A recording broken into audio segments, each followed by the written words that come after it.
மார்கழி மாதத்தில் சென்னை நகரமே கோயில் போன்று இருக்கும் என்றும் இங்கிருக்கும் இசை ரசிகர்களின் ஆதரவும் ரசனையும் எப்போதுமே குறைந்தது இல்லை எனவும் கர்நாடக இசை பாடகி சிவஸ்ரீ தேஜஸ்வி சூர்யா தெரிவித்துள்ளார்.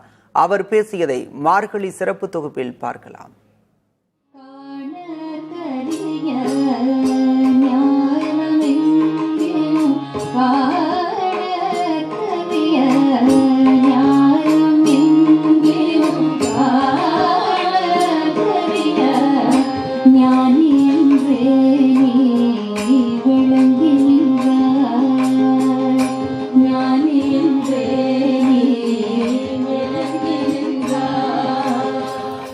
சென்னை வடபழனியில் சாஸ்திரா சத்சங்கம் மார்கழி சிறப்பு நிகழ்ச்சியில் ஒவ்வொரு நாளும் இசை கலைஞர்களின் கச்சேரிகள், நாட்டியங்கள், பட்டிமன்றங்கள் நடைபெற்று வரும் நிலையில் இசை கலைஞர் சிவஸ்ரீ தேஜஸ்வி சூர்யாவின் தேன் குரலில் ராமநாமம் ஒலிக்க நடந்தேறிய கச்சேரி பார்வையாளர்களை வெகுவாக கவர்ந்தது.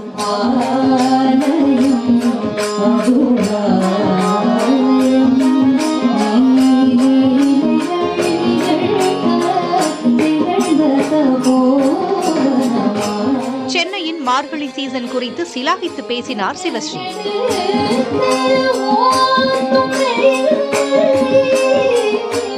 கிருஷ்ணன் தானே மார்கழி அப்படின்னு சொல்லிட்ட ஒரு மாதம். ஸோ அதுக்கான அந்த ஸ்பெஷாலிட்டி, அந்த வைப்ரேஷன், அந்த ஸ்பிரிச்சுவாலிட்டி அரவுண்ட் த பிளேஸ். மெட்ராஸ்க்கு வந்தாலே அந்த கோவில் மாதிரி இருக்கும். உள்ளே நுழைஞ்சாலே எங்கே பார்த்தாலும் சங்கீதம் முழங்கிண்டு, வேத கோஷம் முழங்கிண்டு, அந்த மாதிரி ஒரு நல்ல ஸ்பிரிச்சுவல் டைம். ஸோ அந்த டயத்தில் சாப்பாடோடு சேர்ந்து சங்கீதம் எல்லாருக்கும் கிடைக்கிற ஒரு கம்ப்ளீட்லி ஃபன் மியூசிக் டைம் இது. So we all look forward to Margazhi no matter what. And ஒரு கச்சேரி அப்படின்னு பார்த்தோன்னா அதுக்கு மார்னிங்லேருந்து ரெடி ஆவாங்க. இன்றைக்கி காலைல ஒரு கச்சேரி, சாயங்காலம் ஒரு கச்சேரி பண்ணுற லெவலுக்கு வந்திருக்கு. ஸோ ஆடியன்ஸும் அதுக்கு ஏற்ற மாதிரி அவ்வளோ ஃபாஸ்ட்டாக ஆகணும். ஏன்னா ஆர்டிஸ்ட் அந்த மாதிரி ஒரு மேரத்தானில் இருக்கும்போது ஆடியன்ஸுக்கும் இது ஒரு மேரத்தான். ஸோ அவங்க ஒரே பாட்டை ஒரே நாளில் 2 ஆர்டிஸ்ட் கிட்டேருந்து கேட்குற ஒரு சுச்சுவேஷனில் இருக்கும். ஸோ அவங்களோட எதிர்பார்ப்பு அதுக்கேற்ற மாதிரி, அவர் இது பாடினார், இவங்க இதை பாடுறாங்க, அந்த மாதிரி தான் சேஞ்ச் ஆகிருக்கே தவிர இன்றைக்குமே மெட்ராஸ் ரசிகர்களுடைய ரசனை குறையவே குறையாது. அது மேம்படும், மாறும், but never worsens at any point.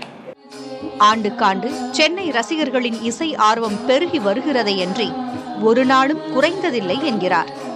கைத்தாள கருவியுடன் அமைந்த சிவஸ்ரீயின் ராமபஜன் அனைவரையும் தாளம் போட வைத்தது.